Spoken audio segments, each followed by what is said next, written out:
professores, alunos, autoridades da universidade, caríssimos convidados, boa tarde. Eu sou a Zingeli, coordenadora de graduação de letras e coordenadora também do LEPECAD, que é o Laboratório de Estudos e Pesquisas Interdisciplinares sobre o continente africano e as afrodiásporas. E dou boas-vindas a todos em nome da Pontifícia Universidade Católica do Rio de Janeiro. A PUC tem a honra de receber hoje o escritor nigeriano Wole Soyinka, vencedor do Prêmio Nobel de Literatura. Este evento faz parte da programação Áfricas e Brasis, Heranças e Intercâmbios, organizada pelo LEPECAD, do qual também fazem parte o professor Alexandre dos Santos, do Instituto de Relações Internacionais, a professora Valéria Bastos, do Departamento de Serviço Social, e as professoras Elaine Vidal e Carla Siqueira, do Departamento de Comunicação Social. Como nós do LEPECAD somos interdisciplinares e transdisciplinares, a gente precisa também agradecer a parceria dos nossos departamentos, o de Comunicação Social, representado pela Tatiana Siciliano, o de Letras, representado pelo Alexandre Montauri, o de Serviço Social, representado pela Inês Estampa, e o Instituto de Relações Internacionais, representado pela Isabel Rocha. Além deles, nós não estaríamos aqui se não fosse o apoio incondicional do decanato do CTCH, na figura do professor Júlio Diniz. A gente também não pode deixar de agradecer especialmente ao magnífico reitor da PUC, padre Anderson Antônio Pedroso, o vice-reitor, padre André Araújo, ao NIREMA, representado pela professora Tula Pires, e aos nossos amigos de The African Pride, Carolina Moraes e Oxum Leye, responsáveis pela vinda do professor Wole Soyinka ao Brasil. Gostaríamos de agradecer também aos nossos intérpretes, Carolina Prates e Tomás Aragão, que são ex-alunos do curso de formação de intérpretes aqui da PUC-Rio. Bom, ontem foi Dia da África, que é comemorado no dia 25 de maio, data de criação da primeira instituição que reuniu os novos estados africanos já independentes, a Organização da Unidade Africana, que atualmente se chama União Africana. Esse evento hoje também serve para lembrar os 50 anos desde que a ONU instituiu o 25 de maio como o Dia da África. Um dia para lembrar do patrimônio cultural, social e histórico do continente africano, que se fez e se faz presentes em todos os continentes com as suas diásporas. Por isso também é um dia de se lembrar a diversidade e a riqueza das contribuições dos povos de todo um continente. E para exercitarmos o nosso olhar livre de preconceitos e estigmas. Enquanto professora doutora em literaturas africanas, estarmos aqui hoje é um exercício de fortalecimento do campo e das disciplinas dos estudos africanos e afrodiaspóricos. Então a gente entende também como uma vitória para a nossa área. E hoje temos a honra de receber aqui na PUC, numa universidade católica, o filho de Ogum, um professor, escritor, dramaturgo, poeta, ativista político, um griot.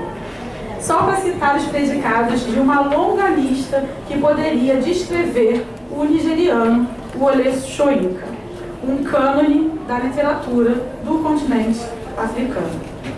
E para abrir esse encontro maravilhoso, eu convido o reitor, magnífico reitor, padre Antônio Pedroso, para falar as palavras de abertura.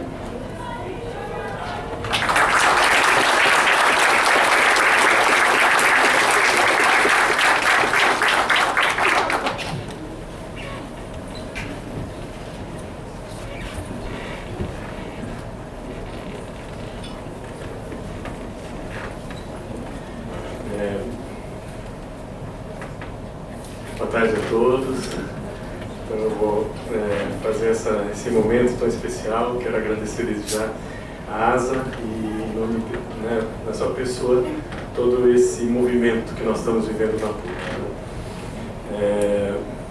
Eu estava comentando agora com a Carolina Moraes, que o que nós estamos vivendo é algo muito especial. A PUC, ela sempre foi um lugar de liberdade, democratização, etc. E um discurso de liberdade, de inclusão, ele sempre esteve presente na PUC. Mas eu acho que agora é hora de passar do discurso à prática. Então, o que nós estamos vivendo é um momento de passagem mesmo, de mudança. Em latim a gente diz verba volat, scripta manent. O escrito fica, as palavras voam. Na dialética de palavras e escritos, a gente precisa de fatos. Então é o momento de dar uma virada. E depois vocês vão perceber isso, porque nós estamos começando uma política de ações afirmativas da universidade. Não adianta só falar contra o racismo, nós temos que ter uma comissão que apura. Não adianta só falar sobre inclusão, nós precisamos ter mais professores, pessoas pretas, professores negros. Não adianta falar de tolerância se nós não temos uma expressão. É uma universidade católica, mas vocês, acho que quem me ouviu já sabe, né? É um serviço da Igreja Católica à sociedade. O catolicismo em sentido aberto. O nosso ethos confessional é aberto. Ethos confessional aberto. E aberto a todas as expressões, especialmente as expressões das religiões de matriz africana. No próximo ano nós vamos inaugurar uma pauta nesse sentido. E tenho certeza que vocês vão nos ajudar. Tá? Quando eu digo abrir a pauta, significa vamos escrever juntos essa história. Mas no próximo ano não dá para fazer tudo. Agora eu vou fazer o discurso que foi preparado e que eu acho que é importante, inclusive, para registrar esse momento. Né?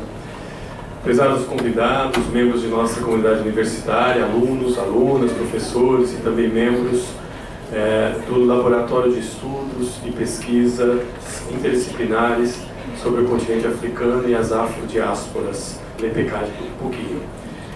Agradecemos a equipe do LEPECAD através dos nomes da professora Ásia Geri e do professor Alexandre dos Santos. É com imenso prazer e honra que damos as boas-vindas a todos nessa ocasião tão especial. Hoje temos a honra de contar com a presença do ilustre Holly Soyinka, uma figura de destaque na literatura e no ativismo, cujo trabalho tem inspirado e influenciado pessoas ao redor do mundo. Como gesto de cortesia, o nosso convidado especial iria dirigir algumas palavras em inglês. It's with great pleasure and honor that we welcome you all to this special event. Today we have the privilege of hosting the esteemed Holly Soyinka, whose literary prowess and profound insights have captivated all the audience worldwide. As we gather here, we are reminded of one of Soyinka celebrates quotes: "A tiger doesn't proclaim its tigritude, it pounces." These words encapsulate the spirit of courage, action, and determination that Soyinka has exemplified throughout his illustrious career. Welcome. Ao receber Soyinka em nossa universidade, reconhecemos seu notável talento literário, sua dedicação em abordar questões sociais e políticas relevantes e seu compromisso em promover a justiça e a liberdade de expressão. Sua presença aqui é hoje uma oportunidade única de aprender com sua experiência e suas perspectivas enriquecedoras, de modo que a PUC se sente verdadeiramente privilegiada por tê-lo entre nós. E esperamos que este evento seja um momento de diálogo, reflexão e inspiração. Acreditamos que as palavras e ideias compartilhadas por Soyinka contribuirão para enriquecer nosso entendimento sobre os desafios que enfrentamos em nossa sociedade. Agradecemos a todos os presentes, em particular expressamos nossa profunda gratidão a Holly Soyinka por sua presença e disposição em compartilhar sua sabedoria conosco. Ele que é, como eu escutei agora, filho de homem. Que este evento seja um momento de celebração do conhecimento, do diálogo intercultural e do poder transformador de uma política que é associada à arte. aproveitemos essa oportunidade para nos inspirar e fortalecer os nossos laços com a comunidade acadêmica global, especialmente a África. Muito obrigado a todos por este maravilhoso evento. Gostaria de aproveitar essa expressão da comunidade PUC para dizer mais uma vez que a PUC não está mudando. A PUC não está mudando. A PUC está se transformando. Quem mudou foi o mundo. O nosso mundo não admite mais uma instituição que não tenha políticas antirraciais. O nosso mundo não admite mais uma instituição que não tenha o lugar da mulher onde a mulher quiser estar. Eu nem digo igual ao homem, porque o homem continua referência, né? O mundo mudou e não admite mais uma instituição que não seja realmente, verdadeiramente inclusiva. Quem mudou foi o mundo. A PUC se transforma. O que é uma transformação? É uma mudança interior, desde dentro. O mundo mudou e nós não podemos não nos transformar. Nós não podemos mais, como universidade católica, com uma tradição extraordinária de inclusão, de busca da justiça, da igualdade, nós não podemos mais permitir que neste lugar não seja celebrada essa diversidade e não sejam incluídas mais as pessoas. Por isso a importância transcendental de todos esses eventos e da maneira como a África está chegando até nós. Eu comentei com o Olshenka que finalmente a África chegou à PUC. Que ela chegue e que ela nos transforme, porque o mundo já mudou e a PUC está se transformando efetivamente. E vocês vão ver e eu conto com todos vocês. Muito obrigado, que sejam todos muito felizes. Eu vou ficar um pouquinho, depois eu vou acompanhar a continuação. Muitíssimo obrigado. Queria dar um abraço nele, tirar uma foto, depois vou ter que sair rapidamente. Muito obrigado e acho que o aplauso é para ele e para vocês também.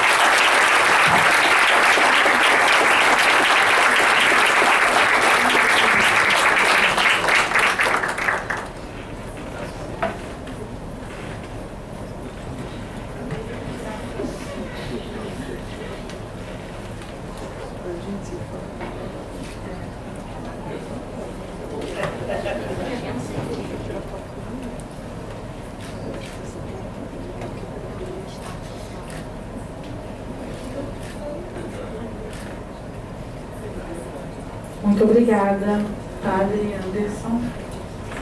E eu convido o vice-reitor, Padre André Araújo, representando o Departamento de Letras e também o CPCH, para falar um pouco com a gente.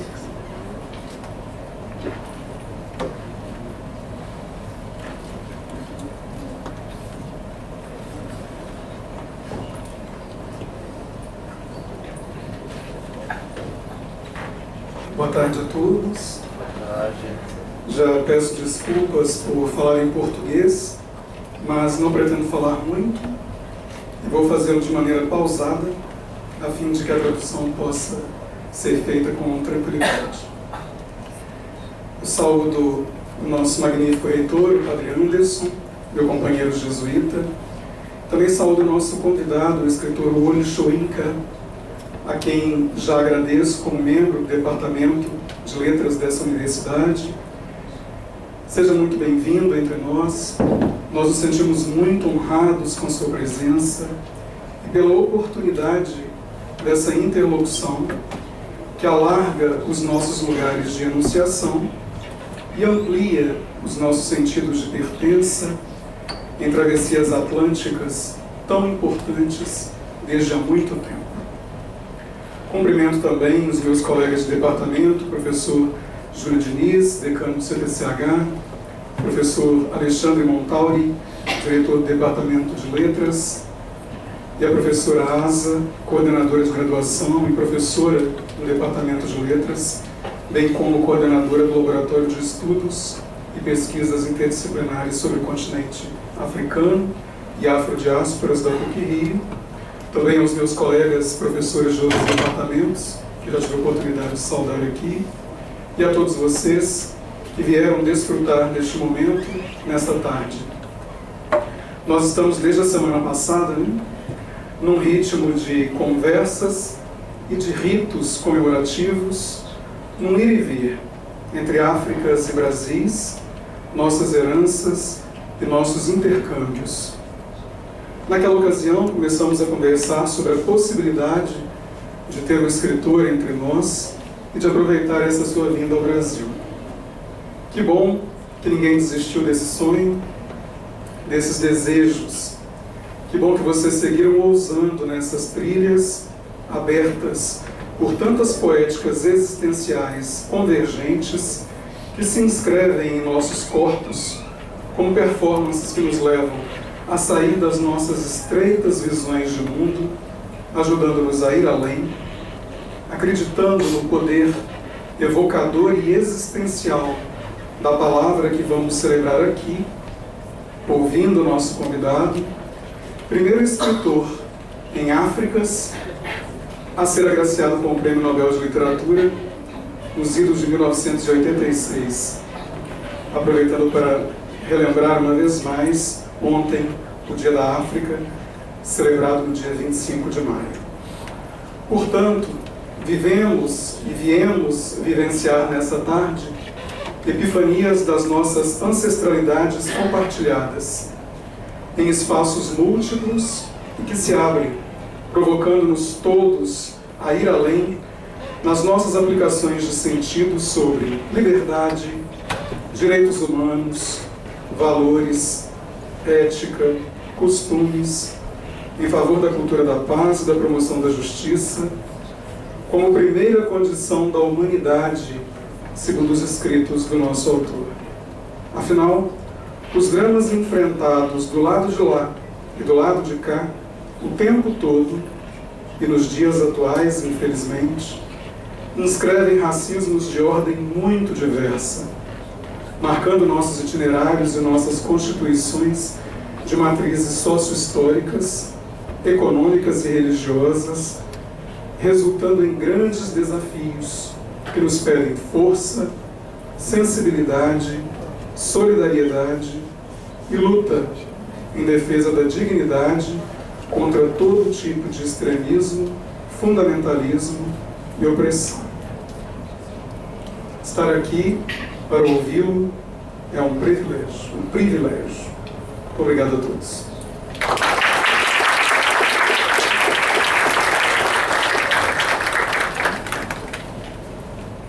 Agradeço ao Padre André e chamo agora para algumas palavrinhas representando o The African Pride, nossos parceiros que trouxeram o Olixô Inca ao Rio de Janeiro, o presidente do African Pride, Odioyemi Oshunleye, por favor.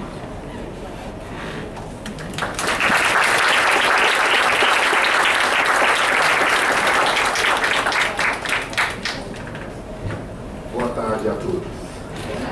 Eu vou falar português.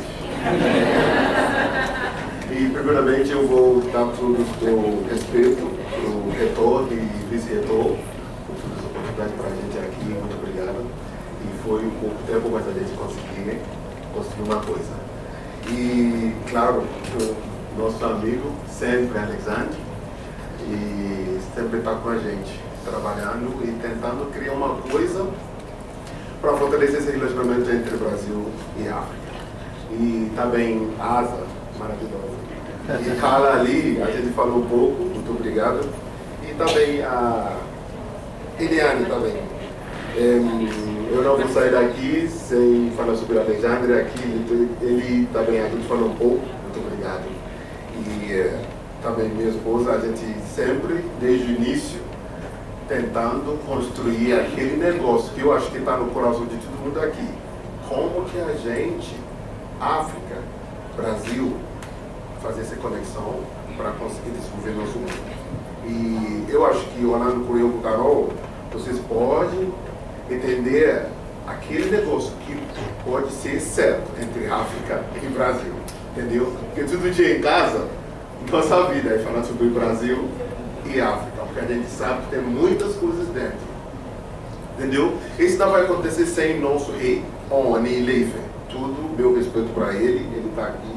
Ele estava aqui 2 meses passados e esse trabalho também para continuar fazendo isso.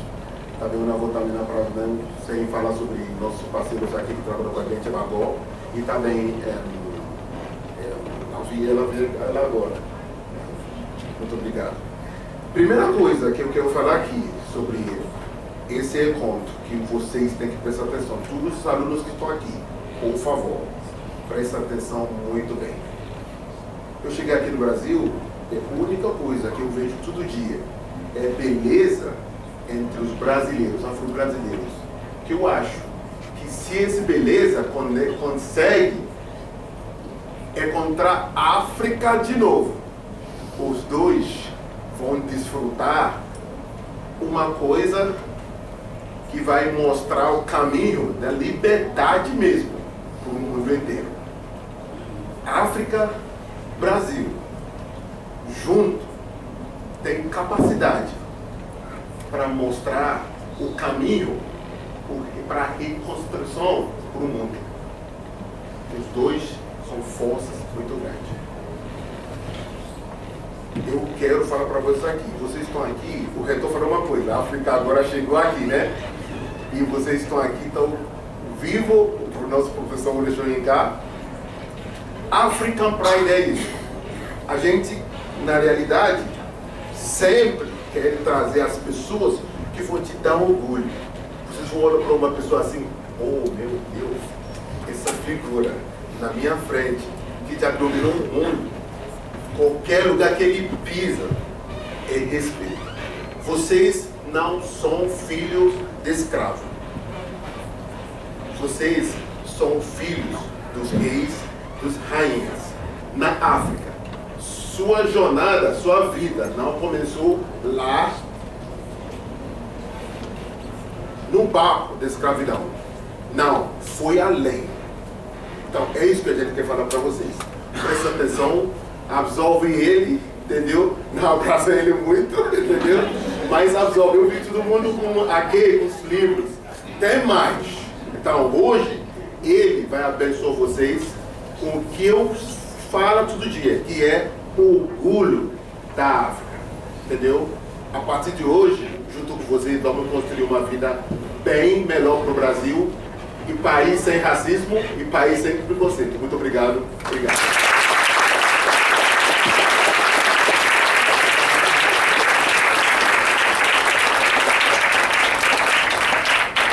Depois dessa fala, me cabe dizer axé, axé. Muito obrigada. Que as suas palavras se façam vivas e presentes.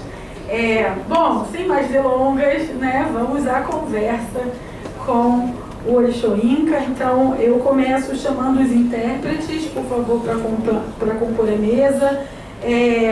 Carolina Prates, por favor. Tomás Aragão, por favor. E o professor Oleshoinka, por favor.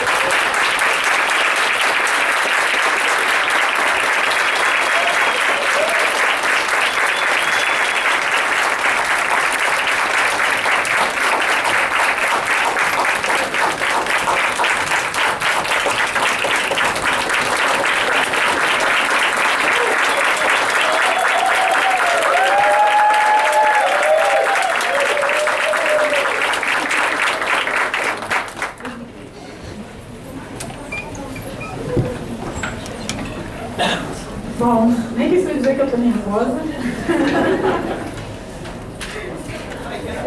Vai cair tudo.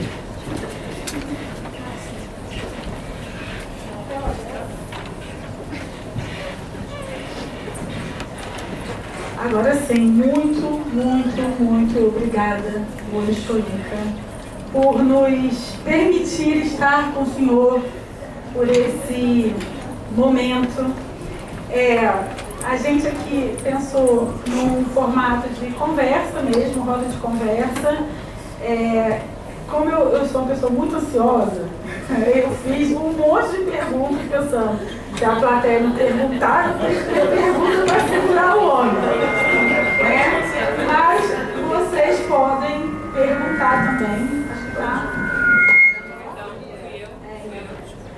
Vocês podem também perguntar, eu vou abrir para a pergunta da plateia, então já pode aí anotar sua pergunta, pedindo para que vocês não deem uma palestra, né? Perguntas, a gente quer ver o homem, né? Então, podem já se preparar, quem quiser fazer alguma pergunta ao professor, que vai ter esse momento. Bom, vou começar perguntando, Olixorinca, nós sabemos que você... Vai trocar ali?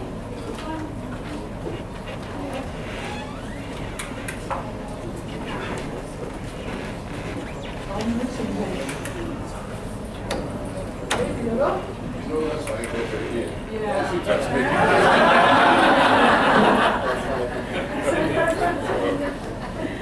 Muito bem. Professor Olixorinca, nós sabemos que você foi muito amigo do Abdias Nascimento e nas conversas com ele, acredito que você tenha construído uma imagem do Brasil e dos brasileiros, né? Esse evento se chama África e Brasis. Então, a gente queria perguntar o que dessa imagem o senhor desconstruiu quando veio pela primeira vez no Brasil e também agora nesse seu retorno. Well, image is a very complicated expression. It signifies and encompasses so much. And right now, it's so difficult for me to recollect the sort of swirling images that I received when I first arrived in Brazil.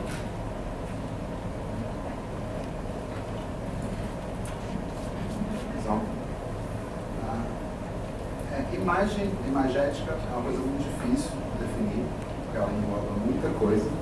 E confesso que não lembro exatamente qual era a imagem que eu tinha do país antes de vir aqui pela primeira vez. The first thing was a correction. I received a corrective. You shouldn't be surprised to learn from me or to hear from anybody else that one thing Brazil was famous for and was identified with was the carnival. So I started to see everybody dancing in the streets. Bem, assim que eu cheguei aqui, recebi um corretivo. Como vocês sabem, o Brasil é famoso no mundo inteiro pelo carnaval. Então, de fato, esperava que chegasse aqui e visse pessoas sambando e dançando pelas ruas. Fortunately, I had the edge on a number of other visitors, including African visitors.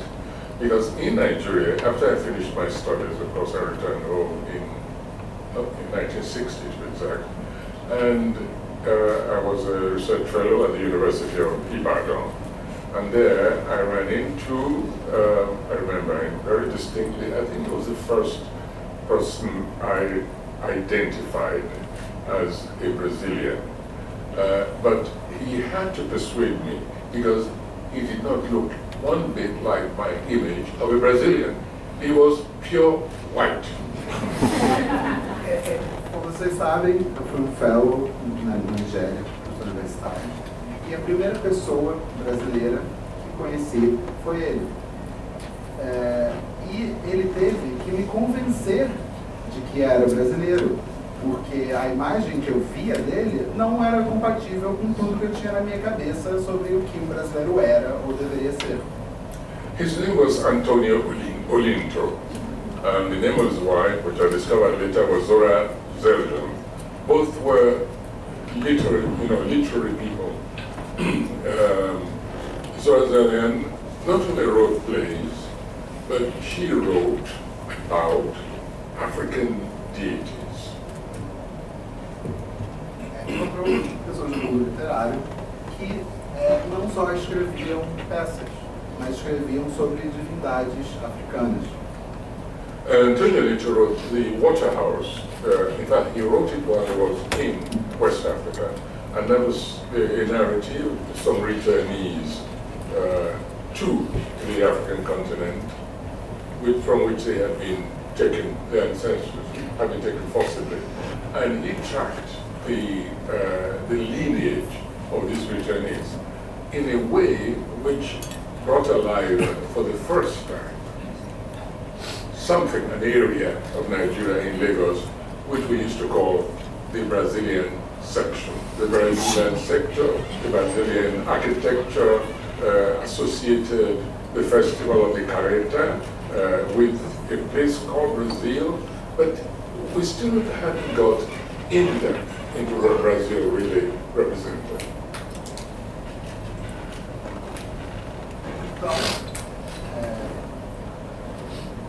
em Lagos, na Nigéria, houveram projetos para acompanhar, para procurar, para entender a relação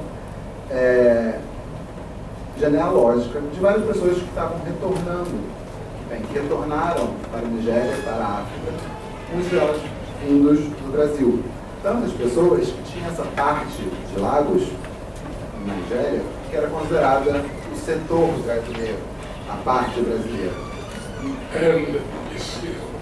Mas mesmo assim, tendo essa presença praticamente tão forte, a gente não sabia de fato, com profundidade, o que era o Brasil ou os brasileiros.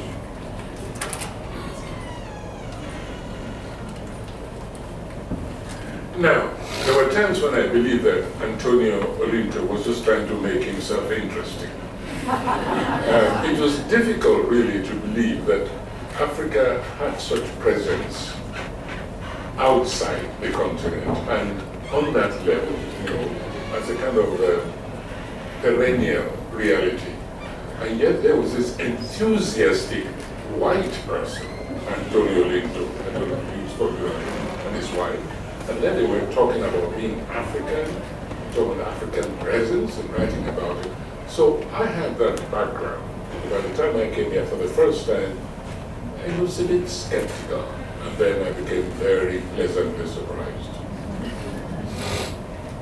A primeira vez que eu tive esse encontro foi estranho, porque eu achei que a pessoa estava me enganando, estava mentindo para mim, né? Como assim, existe África fora da África? Né? Existe a presença da África sem ser na África?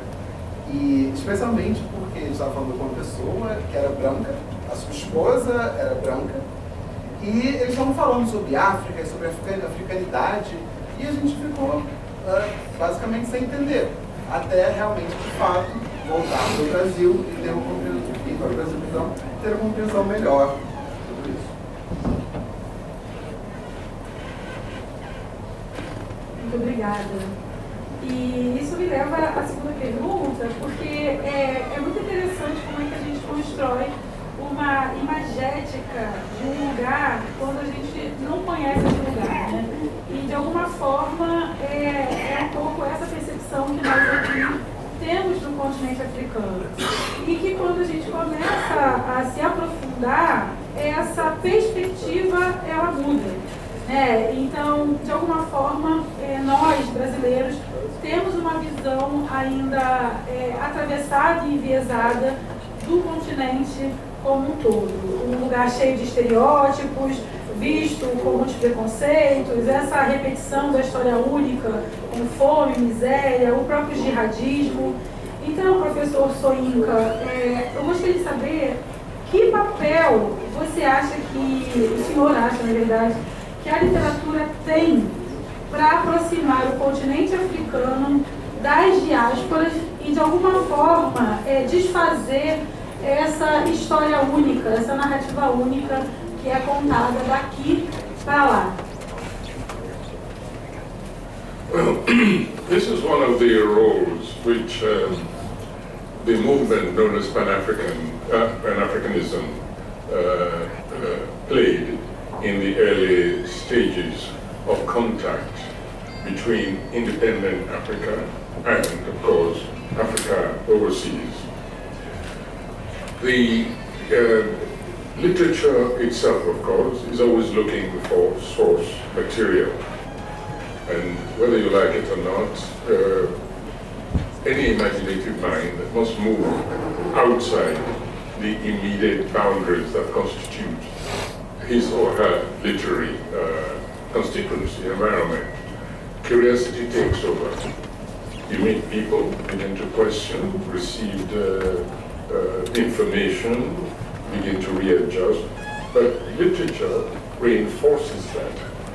And in the case of Nigeria, for instance, and West Africa, we were also fortunate to have some expatriates who had a leg in both worlds, who assisted in creating certain journals like Black Orpheus, a title which I never did like, actually. It was Eurocentric, even though it talked about black culture, but at the same time, it was useful content. We were able to read the works of Caribbean writers, Jamaican, Brazilian, Cuban in particular, and that one-way traffic eventually came to be expanded towards a two-way traffic, whereby African literature itself, at source, began to be transmitted to the diaspora. So, então, esse é um dos papéis, exatamente, essa união é um dos papéis do panafricanismo. E foi uma coisa que começou exatamente no primeiro contato desses países recém-independentes da África com os países diaspóricos daqui do outro lado do oceano, seja Brasil, seja países do Caribe. E o que é a literatura, né? A literatura deve olhar para suas fontes, né? Olhar para o que é familiar, mas a mente com a literatura, ela deve vagar além do familiar. Ela tem que ir além do que está simplesmente próximo de você. A curiosidade é um imperativo, nesse caso, e no ambiente literário. E a literatura, inevitavelmente, reforça essas imagens, sejam elas positivas ou negativas. E uma coisa que eu tive, que foi muita sorte, é o contato com pessoas, os expats, expatriados imigrantes, porque eles tinham esse conhecimento de causa e essa proximidade com os dois mundos. E apesar de algumas dessas pessoas ainda terem e publicarem de forma eurocêntrica, essa conexão foi extremamente importante para poder relacionar novamente esses mundos africanos e o mundo diaspórico, seja na África, no Brasil ou em qualquer lugar da América. E tornar essa interação um caminho de duas vias. Of course, it works both ways. If you look at a writer like Richard Wright, for instance, when he visited Africa for the first time, he came out a very disillusioned person. And some of his writing about African reality was worse, more ascetic and scabrous than even a lot of well-known, notorious racist writers. So the frame of mind is most critical, most important. And of course, by contrast to someone like Richard Wright, you had the Brazilian Abdias Nascimento, who was a fierce believer in and propagandist of black culture. So a lot depends so much on the writer's attitude of mind, curiosity, even the inner need to expand the writer's own horizons. Então, o Richard Wright, ele comentou que a primeira vez que foi à África, ele teve uma percepção e refletiu que era um lugar ruim, triste. Ele entrou em um processo de desilusão, uma coisa que ele esperava fosse grande e mágica. E, inclusive, é interessante de notar que a descrição dele acaba sendo uma descrição pior do que a de pessoas racistas, porque ele tinha um objetivo que ele não viu ser concretizado, né? Uma ideia que ele não viu ser concretizado. Então, o que isso quer dizer? Isso quer dizer que o jeito que você coloca a sua cabeça, o jeito que você pensa sobre as coisas é extremamente importante, o jeito que você encara, né? De que forma você vai encarar a sua realidade. E ele comentou que o Abdias era uma pessoa que acreditava na propaganda, né? na ideia, e E isso, obviamente, influenciou muito a forma como ele escrevia, né? E, então, isso nos dá a conclusão de que o ponto de vista individual do escritor é extremamente importante para definir esse posicionamento na sua literatura. And of course, human exchange, festivals. Well, I speak prejudicially as someone who's, I think, directed about, at least half a dozen to a dozen mini festivals, participated in Festac 77, participated in the Dakar Festival of Negro Arts. We brought people from all over the world, not just black descendants. When people move out of their own quote-unquote ghetto and move into another environment where they've heard that people kill one another on the streets, and yet in the process of moving around, getting to know people, they find that the opposite is the truth, and that there's not much more danger in this society than even in their own environment when they return and they want to come back and they, stage and communicate their experiences. There's nothing to beat that exchange of humanity over and above, I'm sorry to say, even literature, which is my métier.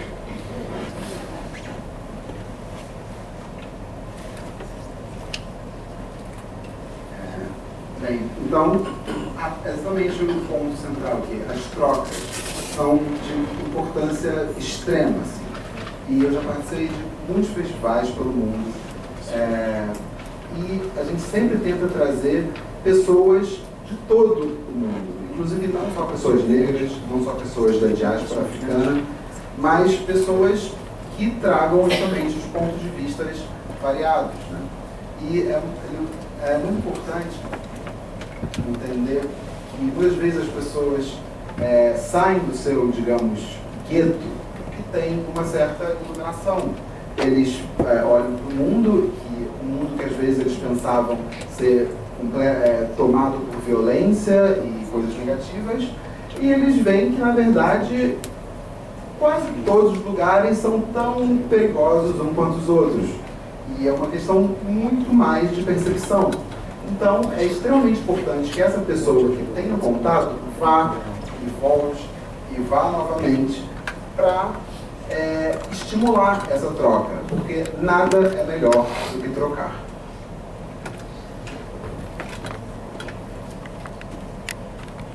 É sempre muito inspirador ouvir o senhor e, como falou do Abdias, vamos falar um pouco sobre teatro, né? Em específico a sua peça O Leão e a Joia, que é a obra que nós temos traduzido no português, na obra teatral. E aqui a gente lê essa obra aqui na graduação de artes cênicas e também no curso de literatura. Essa peça, ela fala sobre as tensões entre a tradição, a modernidade, que é efetivamente um assunto que não se esgota e é recorrentemente trabalhado nas artes de maneira geral, na literatura e no teatro, o teatro negro contemporâneo de maneira específica. Então, como o senhor sabe, o Abdias Nascimento, ele é um dos fundadores do TEM, do Teatro Experimental do Negro, que é um marco e um legado para o teatro negro nacional e para o teatro brasileiro como um todo. Então, eu gostaria de perguntar, né, além da literatura, quais os papéis que o teatro ele pode exercer nas nossas construções de mundo? Well, modernity, tradition, these are very loaded expressions, and they're not, in my view, I do not find them, especially in theater, I do not find them mutually exclusive. Theater especially is always looking for forms of expression, and in its zone of research, of search I should say, it doesn't necessarily always look forward to what we call experimental theater, avant-garde theater. Very often, theater actually finds what you might call modern idioms in the past. I'll give one or two examples in a moment. Bem, primeiro de tudo que essa é uma pergunta e até uma dicotomia muito carregada, né? Modernidade e tradição. E não é exatamente o que acontece nesse ambiente do teatro. Não existe muito essa exclusão, né? Essa exclusão mútua, de um em detrimento do outro. Porque o teatro está sempre buscando novas formas de expressão. E essas novas formas não são atingidas, né, não são só descobertas somente olhando para o teatro contemporâneo e o teatro experimental, mas também para o que seria considerado a tradição. Where would you put Peter Brook's theatre, for instance? I ran into Peter Brook for the first time in Paris. I watched his Mahabharata. I knew him already before then. And when you look at the staging of this ancient epic in the theatre, are you looking at traditional theatre or are you looking at modern theatre? It's very difficult to say, and perhaps it's futile, it's pointless to try and categorize it. I think, for instance, of the theatre of Ariadne Pushkin. Would we say, you know, I remember her what's it known as the promenade idiom of theatre, in which the audience is moved around. If you go to traditional performances in many African societies, you find an identical form of presentation of theatre. Is that modern? Is it ancient? I once took Peter Brook to task when he set about touring the world, looking for new theatre idioms. And he came to Nigeria, and I found it very curious. And I said to him, look at this self-indulgent theatre. They have too much more money than sense. I said, do you have to come all the way to Nigeria and to Ibadan and so on to discover these basic elementary forms of theatre? Well, I was right and I was wrong. Because by the time he had utilized those forms, you were looking for a totally new form of theatre. So I find theatre one of the most high historical and yet dynamic forms of human expression, which is why I find myself very much at home in the theatre.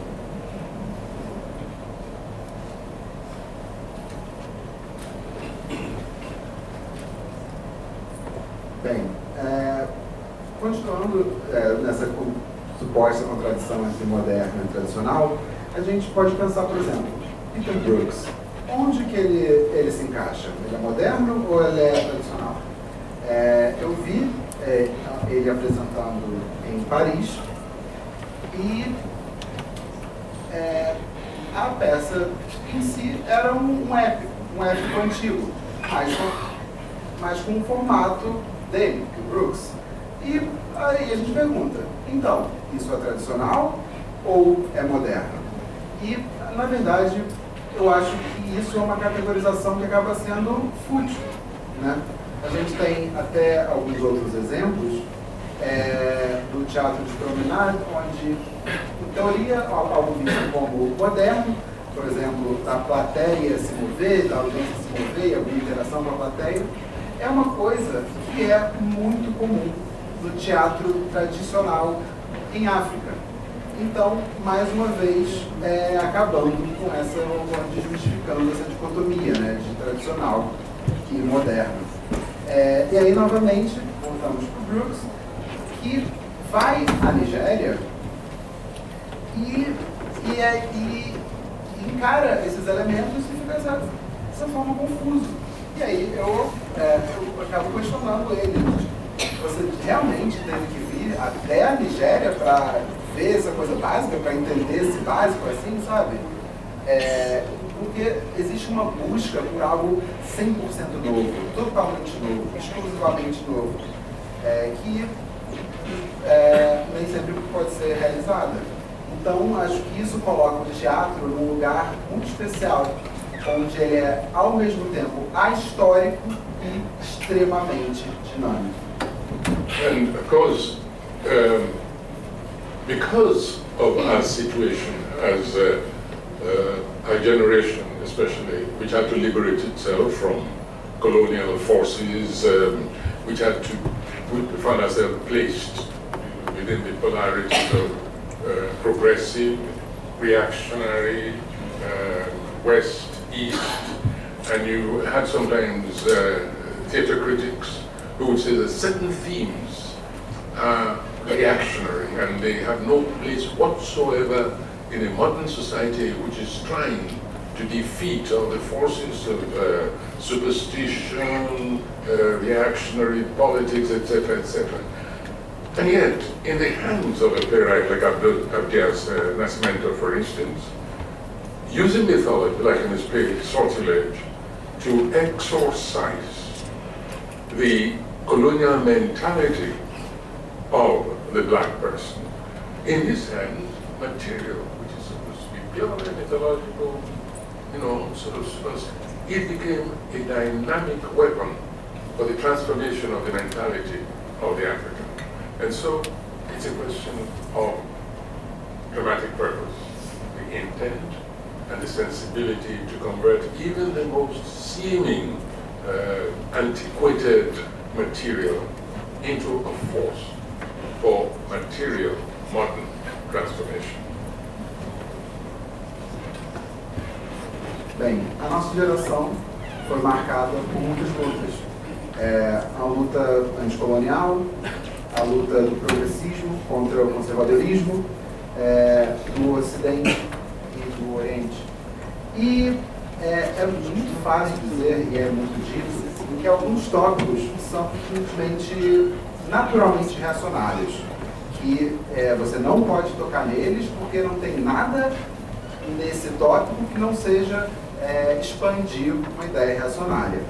Mas, porém, nas mãos de alguém como Abdias Nascimento, é possível usar isso que em teoria seria um tópico reacionário para exorcizar o negro da sua mentalidade colonial.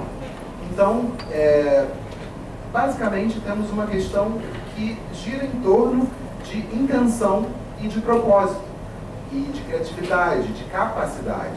Porque uma pessoa que tenha essa capacidade, ela pode pegar um tema tépico, reacionário, seria teoricamente até conservador, e transformar ele numa arma legítima para a libertação da mente do povo colonizado. And finally, the problem that these questions raise actually is that while we have on the African continent and in Nigeria in particular presented plays from the diaspora, including the plays of Nascimento, for instance, Aimé Césaire, etc., nobody has invited me to read my play here. That's the problem you're having. Bem, o problema que temos aqui é que na Nigéria todo mundo conhece a diáspora, conhece os artistas brasileiros e entre outros, mas aqui no Brasil ninguém conhece.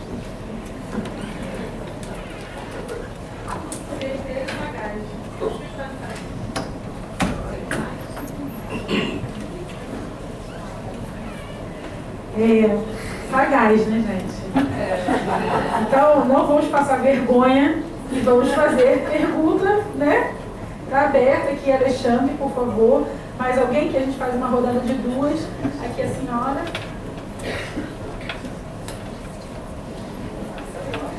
Liguei logo o microfone da Asa. Olha que responsabilidade minha. Professor Ricardo, muito obrigado pela vinda do senhor aqui. Estou muito honrado e muito feliz. Existe uma questão que fala de literatura do continente africano, que eu acho que é muito pertinente. O Chinua Achebe, que é um amigo do senhor e outro cânone da literatura nigeriana, vivia numa discussão profunda com Ngugi wa Thiong'o, que é o escritor queniano, a respeito da língua que seria usada para se escrever a literatura do continente africano. Se as línguas locais ou a língua imposta pelo colonizador. Chinua Achebe tinha uma opinião. Precisava usar a língua do colonizador como um instrumento, inclusive, da luta anticolonial, como um espólio de guerra, até para internacionalizar a literatura do continente africano. E o Ngugi wa Thiong'o tinha uma outra opinião. Achava que era preciso valorizar as línguas maternas e a partir dos anos 70 ele passou a escrever só em Kikui, que era a língua dele. Qual é a opinião do senhor a respeito disso, já que essas discussões são antigas, né? São desde 1955, e ainda não se chegou ao fim desse debate, né? Qual é a opinião do senhor? O senhor que escreve em inglês, mas que usa expressões e palavras em Yorubá, que é a língua do senhor. Well, again, as usual, there's so many dimensions to this issue. There's first of all the emotional one, which is that there's an inner resentment that you find yourself compelled to use a language of a dominant, a force that has dominated society. There's no question at all about that. That is there always at the background of one's consciousness.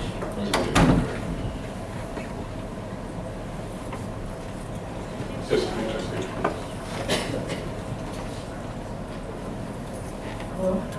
Como sempre, existem muitas dimensões aqui. Primeiramente, nós temos a dimensão emocional, essa questão do ressentimento. Você acha que você tem que usar a língua do dominador. E isso está sempre, de alguma forma, nas nossas consciências. But then there are the practical aspects. You talk about Pan-Africanism. How is the Yoruba going to talk to the Zulu? How is he going to talk to the Ewe? How is he going to talk to the Shona? And so you have to find some means of communication. So it becomes a pragmatic issue. The problem, where the problem exists, is where the mind has been so colonized that it is the owner of that mind is made to believe that he has become cultured, superior to other people because he's using the language of the colonial power. E nós temos também o aspecto prático, né? O aspecto mais relativo ao africanismo, né? Como as diferentes linguagens, as diferentes línguas vão se comunicar. O Yorubá, por exemplo, se comunica com outras línguas. E nós precisamos encontrar uma forma de nos comunicarmos. E o problema, a questão é que a nossa mente está tão, muitas vezes, colonizada que nós não conseguimos. Nós achamos que usando a língua do colonizador nós estamos também nos sentindo superiores com ele. There's the danger, therefore, of, and I'm afraid some of my colleagues were guilty of this, the danger of wallowing in the angst, turning it into a tragic issue. Poor African receiving internal signs, my language is not being used, therefore I'm not even going to listen to anything in anything but our language. This for me becomes a kind of self-indulgent, tragic capsule. And instead of that, many of us chose to attack the issue in practical terms, which I'll enunciate in a moment.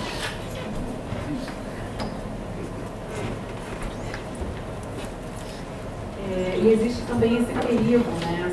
essa possibilidade de que as pessoas façam disso um drama muito grande, uma questão muito trágica, né? A minha língua não está sendo usada, então por isso eu não consigo entender mais nada do que está sendo dito. Por isso agora estou falando mais dessa questão pragmática, né? Que eu estou comentando agora. So we began to agitate for a common language for Africans, African writers, educationists, scientists, south of the Sahara. And after exploration, study of the languages, we decided that the most neutral, most adaptable vehicle of communication would be the Kiswahili language. And when we formed the Union of Writers of the African Peoples, we took a decision that all African literatures in whatever language will be additionally translated into the Kiswahili language, which also, and the writers will cooperate with the schools of Kiswahili in Kenya, in East Africa generally, so that we continue to enrich this language as a common means of communication. Simultaneously, we ensure that traditional languages also continue to be used as vehicles of expression and also vehicles of teaching.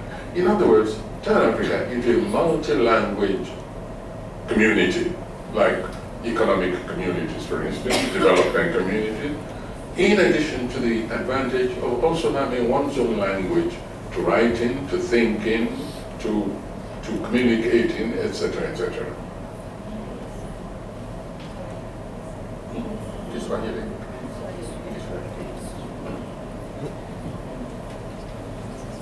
Então, como ele falou, nós fizemos a questão de usar o Kiswahili, por exemplo, como uma língua comum, por exemplo, também na zona do Saara, o Quênia, enriquecendo o uso dessa língua para cientistas, para professores, para alunos, para várias profissões, setores diferentes, né?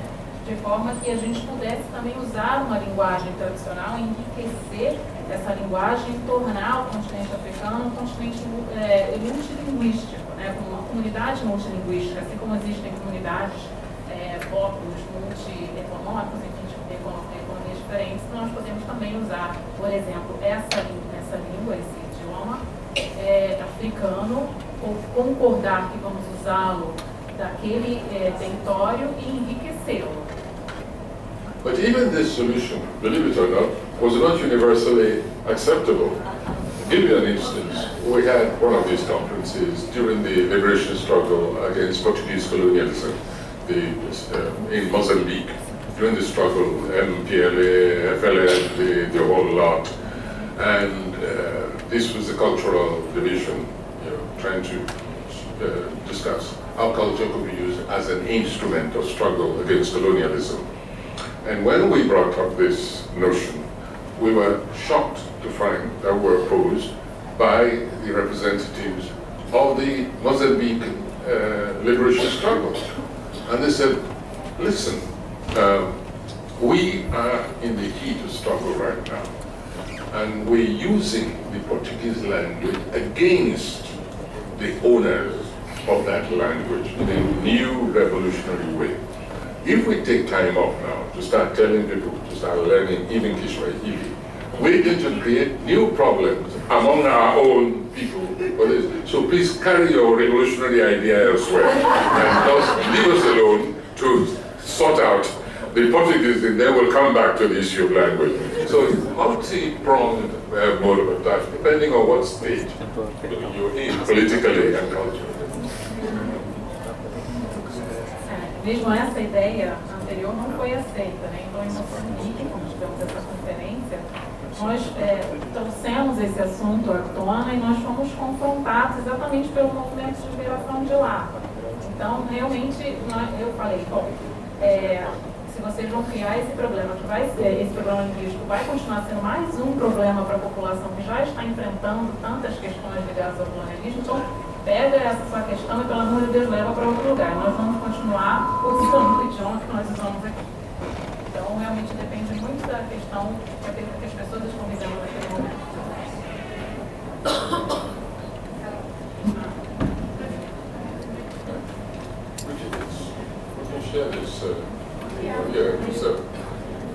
Realmente, essa questão da língua, ela tem muitas camadas.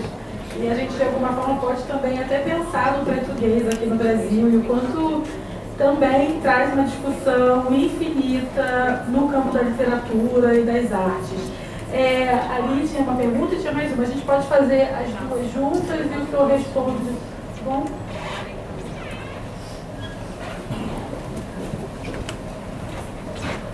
Professor, you were the first recipient of the Nobel for Literature in Africa. We have so far 6 in Africa and 6 in Latin America. Could you comment, please, on a possible prize for Brazilian?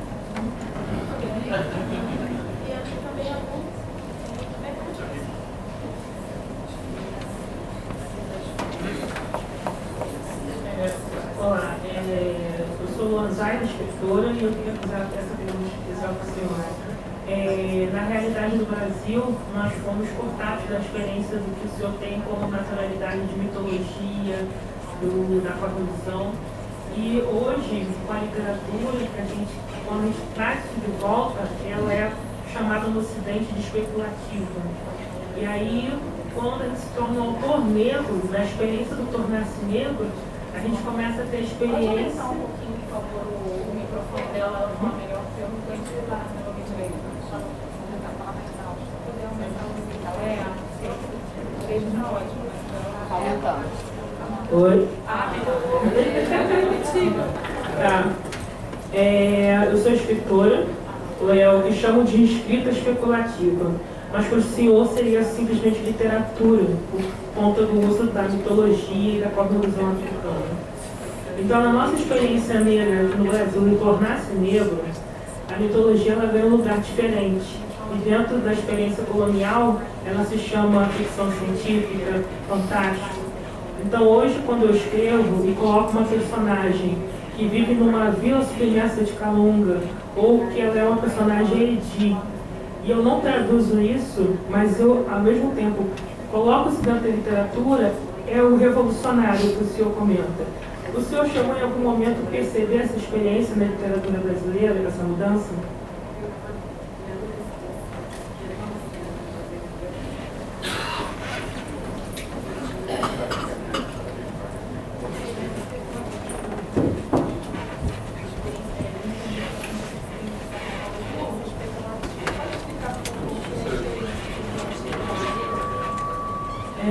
Aqui no Brasil se chama ficção especulativa a ficção que usa o que não é do real.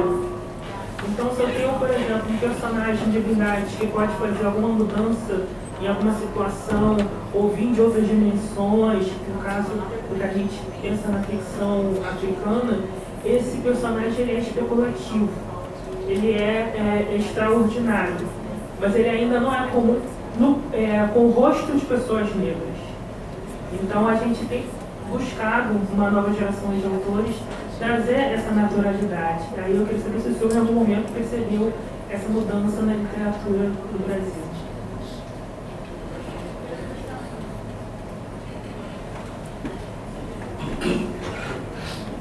Well, I didn't fully understand the question, but let me respond generally, especially in relation to my approach to mythology generally.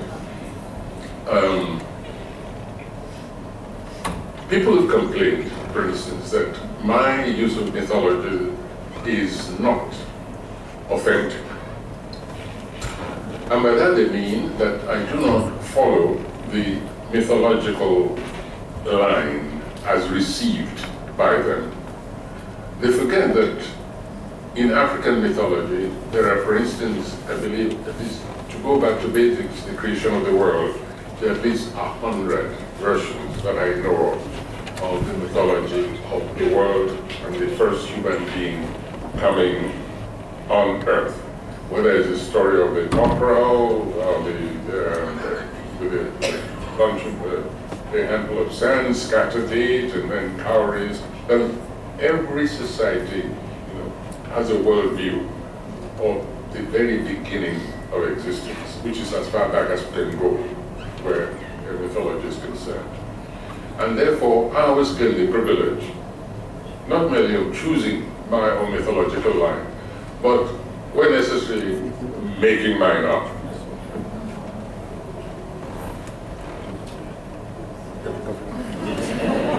Questões com o microfone.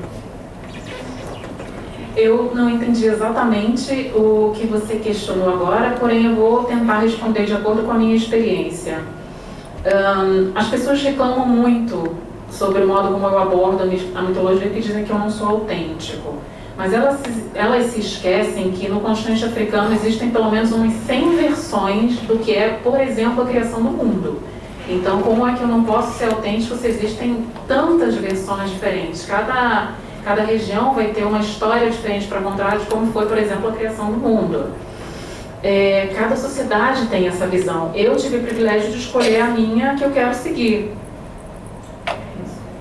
In Brazil, for instance, take the Yoruba mythology. In Brazil, Exu has become one of the principal deities. How did that happen?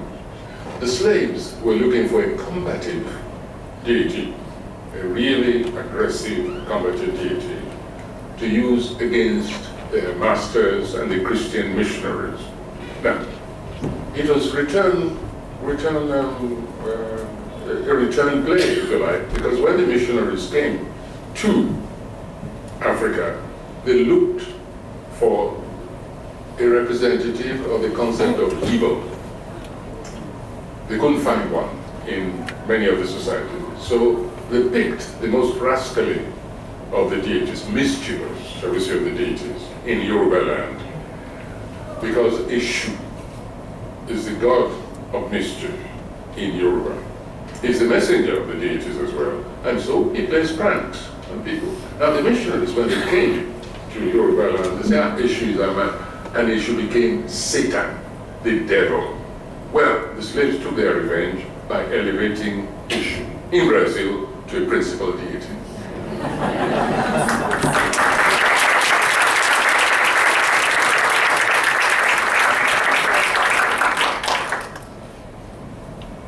Então, falando do Brasil, por exemplo, vocês têm aqui o Exu como o principal divindade, né? Mas isso acontece porque os escravos queriam um Deus que fosse agressivo e que fosse combatente para poder confrontar aquela realidade que eles estavam vivendo.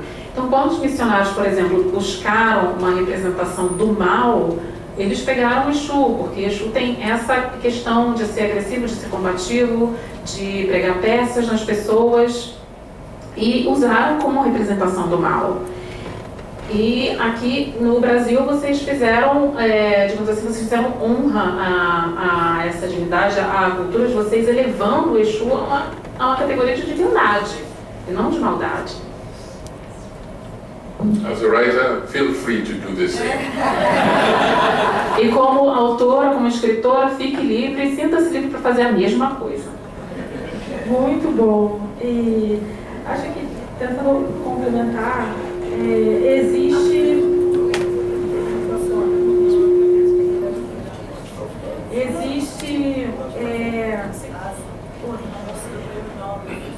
verdade. Sobre o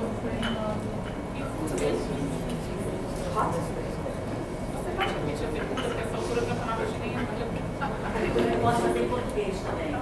Eu perguntei, que nós tivemos até agora 6 Nobel.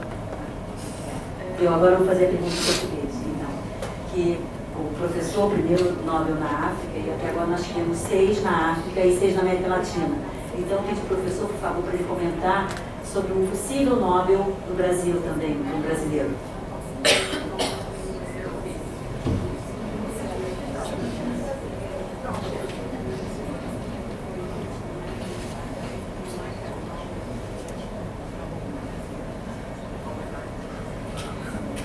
Do you know anything about these grey Swedes who preside over the prizes? You never know what they're thinking. But my recommendation is simply just keep writing. And one of these days, one of them will discover that there is heavy literature throughout the length and breadth of Brazil, that you literally stumble on new writers, prose, poetry, theater. It'll happen, I'm sure of that. But those grey eminences who preside, we just don't know what they do. Nós nunca sabemos o que as pessoas que fazem o Nobel estão pensando. Então, o que eu posso dizer para vocês é escrevam, continuem escrevendo. E um dia alguém vai ver nesse Brasil enorme a quantidade de literatura, de poema, de escritos que tem aqui. E pode ser que aconteça, com certeza vai acontecer. Então, continuem escrevendo. Só complementando a Luan Zayla, eu acho que de alguma forma o que se quis dizer ali diz respeito à guetificação da escrita negra. Porque quando você escreve ficção dita especulativa e você é um escritor que se encaixa no padrão eurocêntrico, a sua escrita ela ganha o status de ficção científica e outras camadas da literatura universal. Agora, se você é uma pessoa preta escrevendo a partir do afrofuturismo, criando novos imaginários a partir de um cânone de base africana, você é guetificado, categorizado enquanto uma especulação, uma literatura especulativa, algo que está especulando algo que nunca será, que está somente no campo da imaginação. Então, de alguma forma, esse pensamento canônico que estabelece, inclusive, dentro da literatura brasileira, lugares muito específicos para quem escreve e o que se é escrito, é uma espécie de guetificação que a gente vive aqui dentro da literatura nacional. Então, acho que a Lu estava falando alguma coisa nesse sentido. Tem mais uma pergunta, né?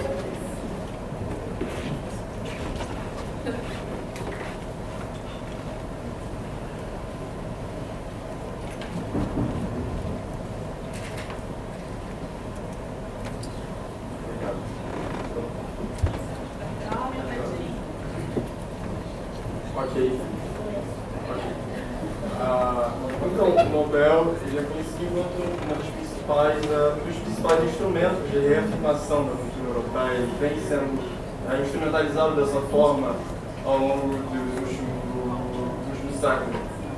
Então, qual a importância enquanto um escritor africano, enquanto um escritor contra-hegemônico, ganhar um prêmio como esse?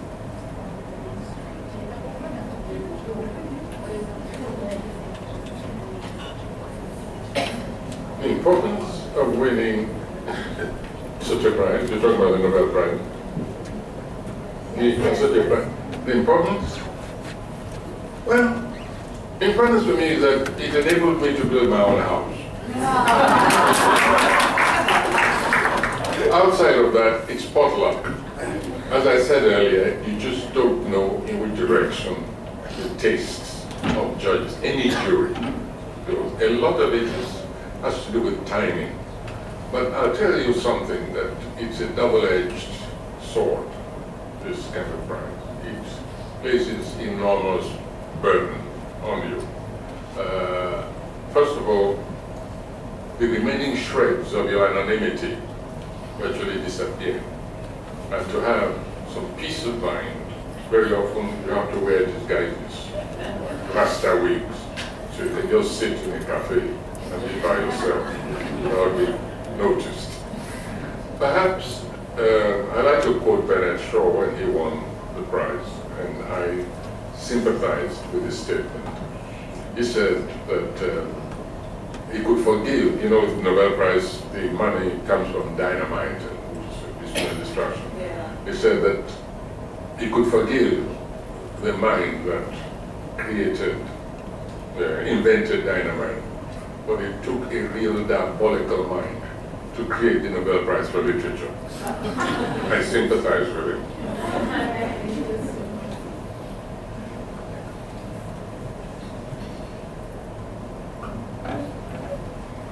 Na verdade, a importância desse prêmio é que me permitiu voltar para minha casa. Mas você realmente não sabe...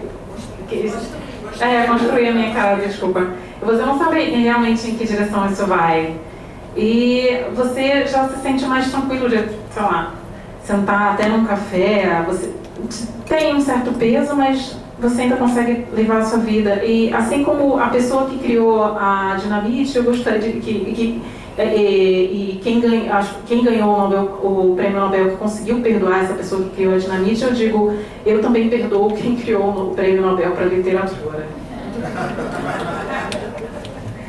E aproveitando que a gente está no campo da literatura, o senhor lançou um livro novo no ano passado, pela sua atração. Nada. Bom, o senhor lançou um livro novo no ano passado, cujo nome traduzir livremente como Crônicas da Terra, das Pessoas Mais Felizes da Terra.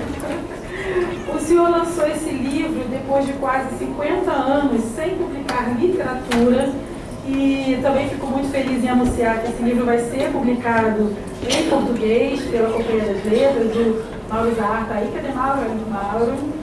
Da Zahar, e representando também a Companhia das Letras, e também vai ter um livro de mitos, mitologias e literaturas, do Soinga, que também está sendo traduzido e vai ser lançado pela Zahar.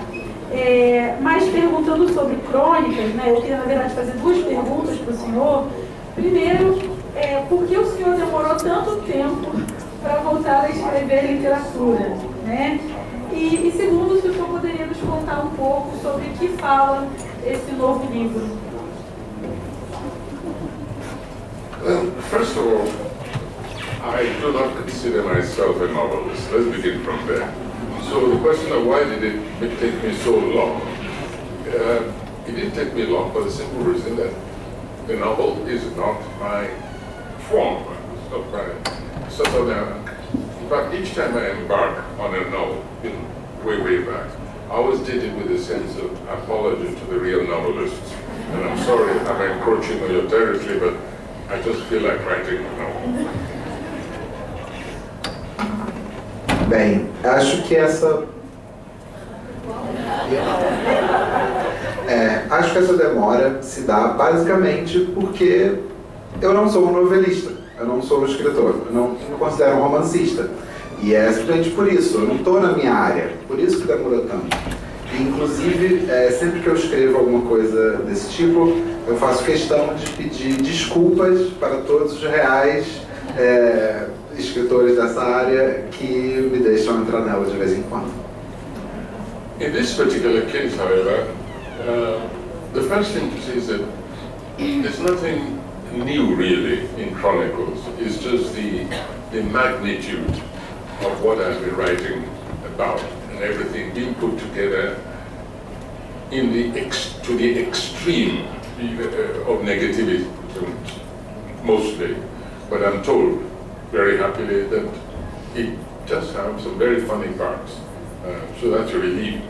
But the tumult which my environment represents, I mean, you had about corruption, for instance, but worse than that is what I consider, what I sometimes describe as the spiritual corruption, in which the last vestiges of humanity, what is human in us, is just jettisoned because of material or positional craving or whatever. I watch my society very frankly, talking very brutally. I really watched it go decadent to the extent that human life just became nothing for many people. Just translated nothing. Bem, nesse caso, eu diria que não tem nada exatamente novo que vai ser abordado nesse livro. Eu diria basicamente que o meu escopo foi ampliado e que minhas ideias foram levadas ao máximo, as perspectivas são levadas ao máximo nesse livro. E bem, de acordo com algumas pessoas que leram, tem alguns momentos engraçados no livro também, espero que vocês gostem disso. Mas é importante dizer que eu vi nesse ambiente que eu estava, no meu ambiente, um padrão de uma certa corrupção espiritual, onde a humanidade, onde as pessoas perdem seus últimos vestígios do que lhe faz humano, em prol, geralmente, de conquistas materiais ou de posses materiais. Então, esse é um livro que relata isso que eu vi, essa decadência da minha própria sociedade. It reached a point where theatre, for me, could not contain this tumult any longer. You can manage theatre, you can just take a microcosm and make it big, or you take a huge area of human conduct. You can be selective, and you're guiding events to make things dramatic, concise. Unlike the novel, which is expansive. And so it reached a point where I needed something. It was like I was now dealing with a cast of 100, I was now dealing mentally with a cast of 1,000, a cast of 100,000. And so the canvas on which I wanted to paint just grew larger and larger, and I just found I couldn't contain it in the theater. Mentally, I began a long time ago to conceive of it as a novel. Basicamente, o que eu posso dizer é que o teatro ele simplesmente não me continha. Você pode expandir o teatro, você pode pegar uma sala maior, um espaço maior, mas, mal ou bem, existe um limite máximo até onde você pode expandir isso. E, além dessa dificuldade, você também tem a questão de que o teatro precisa, de certa forma, ser dramático, ser conciso, ter esse impacto, para ter o impacto que ele pretende ter, né? Enquanto, na forma literária, você pode ser muito mais expansivo. Em vez de ter um elenco ali enorme, de 100 pessoas, de 150 pessoas, eu posso ter, na minha cabeça, um elenco de 10 mil, 100 mil pessoas. Então, um escopo que é infinitamente maior do que seria possível de comportar no teatro. Então, basicamente, eu resolvi trabalhar e criar minha arte numa tela que é muito maior. It's significant, this will interest those of you who are writers, it's significant that in this case, I could not even begin work on the novel until I had two things. One, total isolation. And not just isolation, but isolation away from the environment about which I was writing. I had to look for a village somewhere. In fact, a young colleague lent me his chalet near the sea, near the ocean in Dakar, in the village of Yene. And also, second item, I needed a chunk of time when I could not even read papers, just when there would be no distraction. I needed at least a week continuous work on it, just to be able to even put the first word to paper. So finally, I managed to collect the time together from other preparations. That was phase one. Then, of course, I had to go back to real life. And then it took several months again before I found another chunk of time. This one I very nearly did not write. And I'll tell you why in a moment. Bem, queria falar aqui, especialmente para os autores que estão aqui, e que, basicamente, eu não pude nem começar a escrever até eu conseguir ficar sozinho. Sozinho e isolado. Mas não somente sozinho, né, de distanciamento de outras pessoas, mas era extremamente importante que eu me distanciasse do ambiente sobre o qual eu estava escrevendo. Então, o que eu fiz? Eu fui para uma vila, um lugar bem menor, peguei um chalé, emprestado com um amigo, né? Um amigo me emprestou um chalé lindo, à beira do oceano, e eu finalmente consegui chegar, né, ao meu segundo ponto, que era, além de ter esse isolamento, ter tempo, né? Um tempo para não fazer nada, sem distrações, sem interrupções. Então eu precisei de uma semana inteira de fazer nada, absolutamente nada, para conseguir colocar a minha primeira palavra no papel. E, infelizmente, depois disso eu precisei voltar à vida real, né, ao dia a dia. E só depois desse retorno e de conseguir alocar mais uma semana onde eu tivesse esse tempo totalmente dedicado, que eu consegui, de fato, engatar na escrita. Yes, this second isolation was sheer baronial splendor. the house which was lent belonged to a former president of Ghana, to this personal house which was going to move. And so I was the first occupant of this house. It had so many rooms. I couldn't decide which room I wanted to use as my writing place, where I wanted to relax. I would walk along the balcony. There were peacocks in the garden. I would stroll there.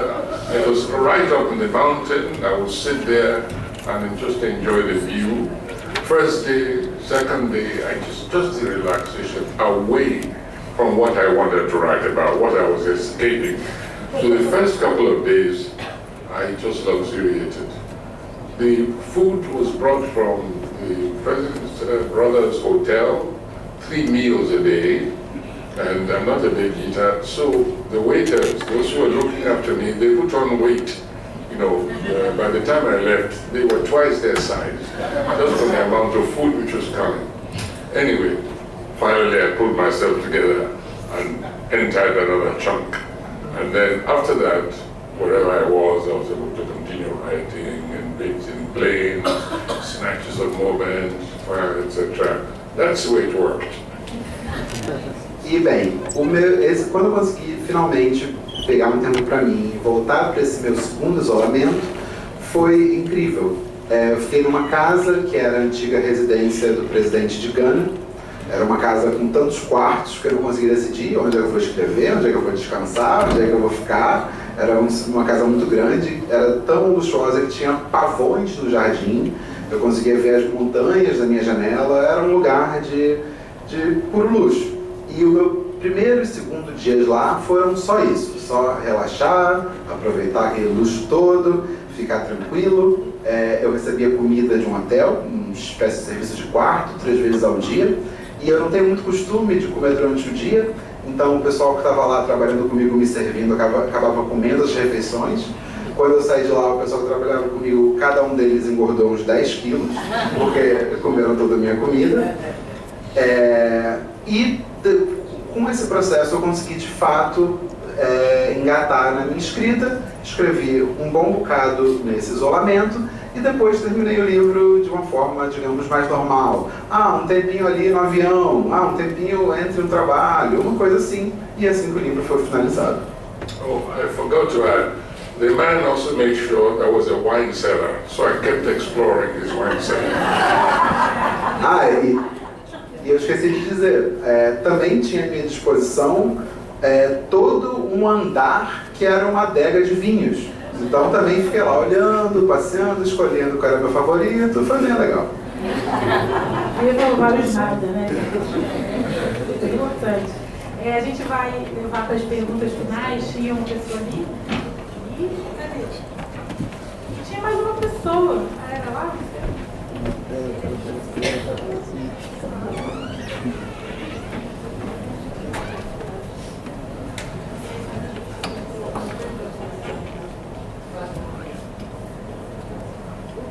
Professor Schumita, muito boa noite. Meu nome é Lu Fortunato, é um prazer estar com o senhor novamente. Eu também sou estudante aqui de tradução, português e inglês há um pouquinho.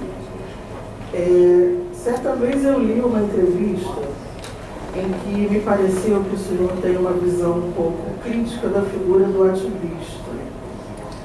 Eu gostaria de ouvir do senhor diretamente qual é a sua visão da figura do ativista e qual sugestão ou recomendação o senhor tem a dar para os ativistas.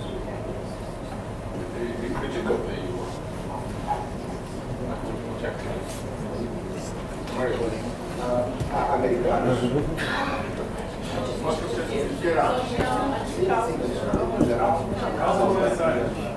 Causas humanitárias. Generally, a critic? Not aware of that. They could be, maybe you're referring to, let me put it this way. It could be that you're referring to clashes that I sometimes had with Black American activists. Those who came to Africa looked at our governance, looked at our monsters and got into bed with them. Because the attitude was that the leaders, the African leaders, who I'm talking about, people like Idi Amin, for instance, I mean, killers, murderers, torturers, some American activists felt that because their rhetoric was anti-imperialist, therefore they had to be supported. But these were leaders who were acting worse than even some of the worst imperialists.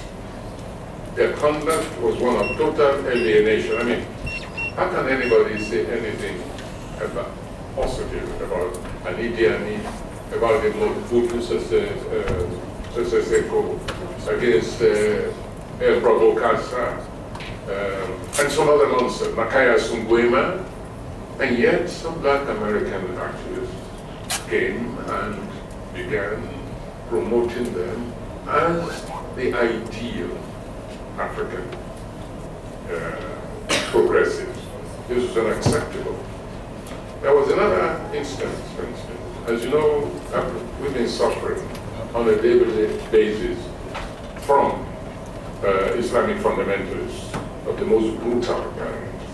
I mean, we're talking about those who kidnapped and sold into slavery about 300 female students.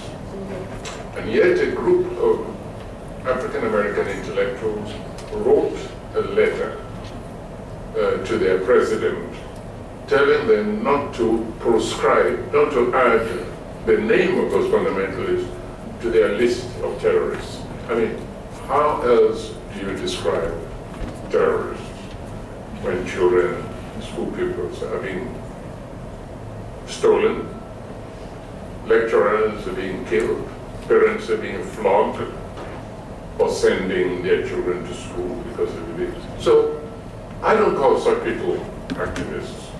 I just call them blind opportunists, or else misinformed. And therefore they have to be educated about what we are going through on that continent, what they would not accept in their own society. They felt we should be grateful for it.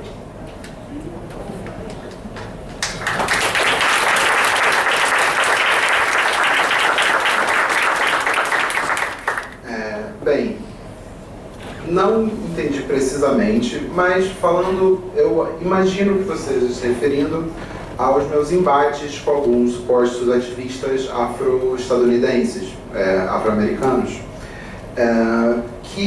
o que acontece, o que aconteceu? Que eles olharam para nós, eles vieram de fora para a África, chegaram lá e viram alguns líderes africanos totalmente cruéis e autoritários e que faziam mal para o seu próprio povo e diziam que somente pelo fato dessas pessoas terem um discurso anti-imperialista, elas deveriam ser defendidas. Mas, na verdade, o tratamento que elas davam à população local era ainda pior, se é possível, do que as potências colonialistas faziam. E é uma coisa totalmente incontestável. Esses supostos ativistas tentavam colocar essas pessoas de atitudes horríveis como o ideal africano, o que é uma coisa totalmente alienada. Outro ponto também de pessoas que sofriam diariamente há pessoas que sofrem diariamente com o fundamentalismo islâmico, e inclusive de grupos extremistas que torturam, matam, mutilam, escravizam. E, novamente, um grupo de afro-americanos, ao entrar em contato com esses grupos fundamentalistas, começou a advogar pela não inclusão dessas pessoas em listas governamentais de grupos terroristas. Mas eles não são? Se eles não são, quem é? Né? Eles torturam, matam, sequestram, só pode ser terroristas, né? Então, essas pessoas, esses supostos ativistas, eles não são altruístas e nem ativistas, eles são oportunistas, ou, na melhor das ideias, eles são desinformados. Porque eles pegam ideias que nunca seriam aceitas no lugar de onde eles vêm e dizem que não, na África esse tem que ser o padrão. Vou juntar duas perguntas que me prometeram aqui que vão ser curtinhas, e aí a gente encerra, tá?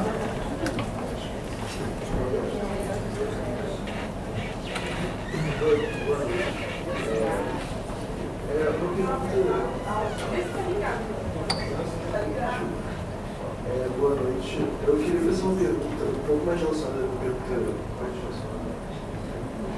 A pergunta que a professora deixou no início. Bom. Fala mais alto. Fala mais tempo.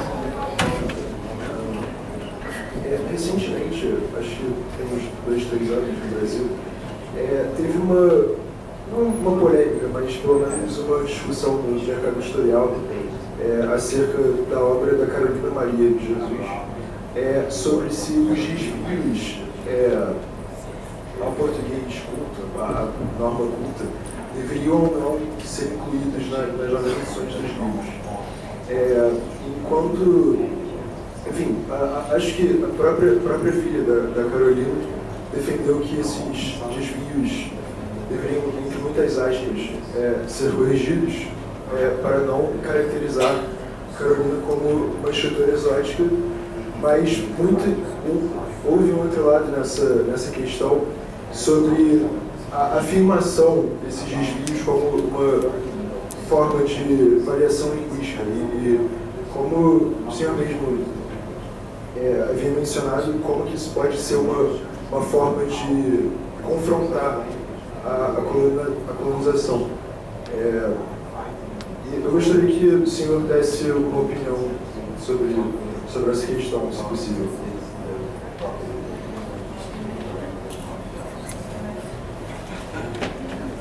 Boa noite. Meu nome é Luísa e eu acho que eu quero trazer mais uma reflexão, realmente de uma inquietação que me tomou, do que uma pergunta em si. Porque eu acho que o senhor trouxe um ponto muito importante, que é o que é necessário para a gente conseguir escrever de uma maneira inteira. E aí eu fiquei pensando, pelo menos numa realidade brasileira, e aí eu estou falando, obviamente, enquanto a minha realidade enquanto uma pessoa negra e também de quem está à minha volta, né, do que é assolado para a população negra no Brasil, que é muito inacessível para a gente, por conta de todo o passado escravocrata que a gente teve. Então, assim, a gente não tem um momento tranquilo para sentar, para escrever, a gente não tem certeza se a gente vai ter as 3 repetições do dia. Eu até pensei, tem um amigo meu que está até aqui, que é o Fábio, que eu perguntei, Fábio, você vem? E aí ele falou assim para mim, cara, eu tô tentando sair de casa. Quando uma pessoa branca vai falar que está tentando sair de casa, talvez esteja muito trânsito e ela enrolou no trânsito. Quando é uma pessoa negra falando que vai sair de casa, a gente que vem de periferia, que vem de favela, normalmente está acontecendo alguma coisa que a gente não está conseguindo sair, porque provavelmente a polícia entrou, porque a bala está comendo, porque... E isso tudo é atravessado, você vive em constante tensão. Então, como é que a gente... E quando a gente talvez consiga sentar para escrever, a gente ainda recebe uma série de identificações e uma série de deslegitimações sobre a nossa escrita, em que a gente está falando de um lugar de vivência. Eu já não consegui chegar... Semana passada eu não consegui chegar num lugar de pesquisa do meu mestrado, porque eu fiquei presa numa operação policial na Zona Norte. Então, isso quando falou sobre... Eu achei incrível toda a estrutura, e eu até comentei aqui, eu falei assim, nossa, eu acho que eu nunca vou ganhar um prêmio Nobel, porque eu não tenho possibilidade na minha vida disso acontecer, sabe? Nunca vou ganhar. Então, eu queria trazer essa reflexão, porque é isso, eu tô falando. Porque é isso, assim, sobre diversas retiradas que a população negra teve, todo o malabarismo que a gente teve para chegar até aqui, porque todas as pessoas negras, aí eu estou falando com as pessoas negras mesmo, a gente não foi pouca coisa para a gente estar sentado aqui agora do lado, assim, de pessoas brancas e tal, a gente teve que fazer muito mais. Então, é isso. Obrigada.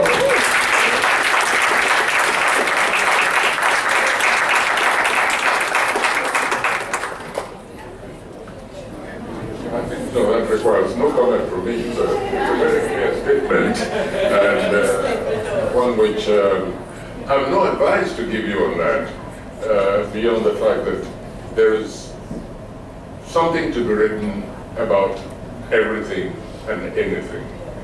And there's poetry which is sparse, in which you can scribble from time to time, and you can keep verses in your head until you have the leisure to put it down. That's, some poets do that.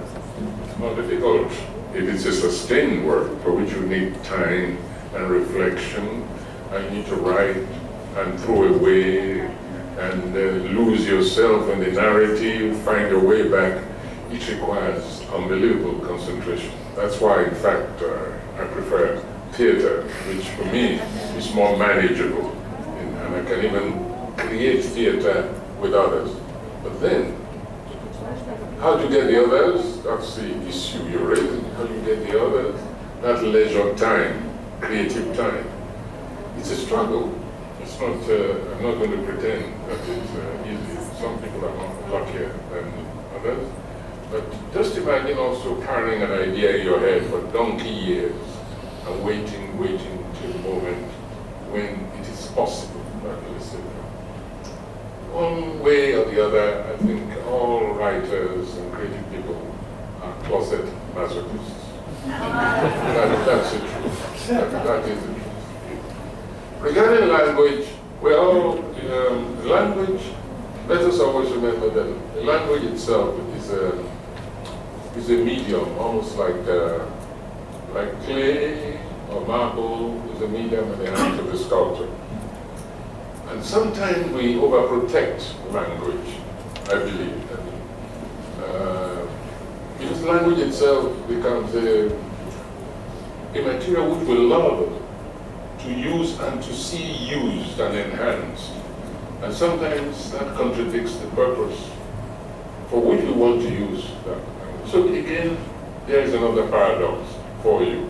When the instrument itself, the material which you use, the medium which you use, becomes an obstacle to the kind of transformation you want to make in society, because you want to write elegantly, perhaps. I use that word, elegantly, quotation marks. And so you don't get to the point, so to speak.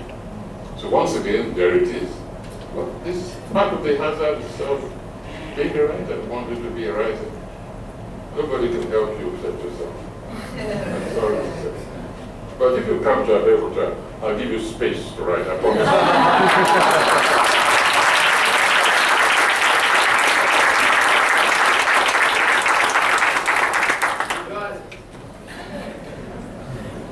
Bem, primeiro sobre o comentário dela, Luísa. Sem comentários e sem muitos conselhos também para dar, mas queria dizer que tudo pode ser escrito, né? Toda experiência pode ser transformada em escrita, e isso é muito importante de entender. Uma sugestão que me vem à cabeça, por exemplo, é a poesia. Poesia é um formato mais curto, você pode guardar um versinho na sua cabeça, que você vai ficar lá maturando ele, até a hora que de fato você pode sentar e pegar no papel e escrever, mas não tem para onde fugir. Literatura é um trabalho longo, dispendioso, você tem que jogar fora, coisa que você já trabalhou, você perde muito tempo e tal. E inclusive é por isso que eu prefiro o teatro, porque é uma criação que dá para fazer muito mais rápido, dá para gerenciar muito melhor o meu tempo e tal. Bem, você falou, nunca vou ganhar um Nobel. Será? É tão jovem, né? Não vamos falar isso já agora. Mas é uma luta, obviamente. Não vou mentir para você que a sorte conta muito. Como disse, ninguém sabe o que os juízes do Nobel estão pensando. Mas eu acho que é interessante essa ideia de guardar para a hora possível, né? Você trabalhar a ideia fora do papel e colocá-la para o papel na hora que, obviamente, tiver essa disponibilidade, né? E o comentário aqui, né, a conclusão que eu chego depois de escutar esses comentários é que escritores são todos masoquistas e gostam de sofrer mesmo. E bem, sobre a questão da linguagem, acho que é importante entender a língua como um meio, né? Ela, assim como a argila E a tela, e os pincéis e as tintas, elas são um meio pelo qual você vai expressar a sua individualidade, a sua arte, as suas emoções. E o que acontece? Às vezes, a gente entra em um modo, em uma ideia de ser super protetor com esse meio, nesse caso a língua, né? A gente ama tanto, a gente tem essa paixão e a gente quer defender ela. Mas o que acontece? Isso acaba contradizendo o propósito óbvio da linguagem, né? Que é espalhar, e é comunicar. Então você fica nesse paradoxo onde você quer ao mesmo tempo ser defensivo da língua, porque você gosta muito dela e você aprecia muito ela, mas ao mesmo tempo você quer que ela seja acessível para o maior número de pessoas possíveis e que o maior número de pessoas possíveis consiga utilizar essa mesma ferramenta, né? Então é importante você não tornar o seu meio um obstáculo, né? Você não pegar essas palavras que deviam ser a coisa que você quer usar para criar e tornar elas mais um obstáculo no seu processo de criação, porque você quer ser, e aqui com muitas aspas, né? Você quer ser chique, você quer ser elegante, você quer usar a palavra mais bonita. Então você acaba colocando um obstáculo que não tinha antes para a sua produção. E importante, como um comentário final sobre as duas coisas, é que escrever é, de fato, uma coisa solitária, né? Só você pode escrever seu livro, só você pode avançar suas próprias ideias. Então, a solidão é um estado quase perene do escritor. E também queria dizer que se um dia precisar do espaço para escrever, eu posso oferecer.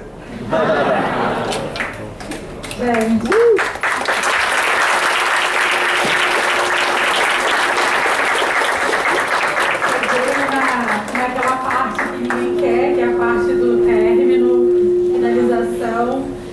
Agradecer ao professor Lixoinca pela generosidade e a disponibilidade de estar aqui conversando com a gente, fortalecendo uma área tão importante, embora antiga no cenário disciplinar mundial, ainda muito recente aqui no nosso cenário de Brasil. Então, muito obrigada pela oportunidade que o senhor nos dá de estar aqui ouvindo. Eu nunca tinha falado com o Nobel de Literatura na vida.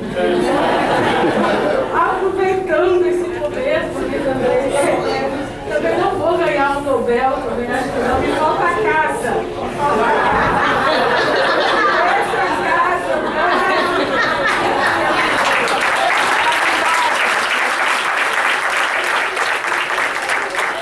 mais uma vez agradecer a todo mundo por terem vindo, se disponibilizado a ouvir. Eu desejo que vocês tenham um bom retorno para casa, com Ogum na frente, protegendo o caminho de vocês e Ansan trazendo um bom movimento.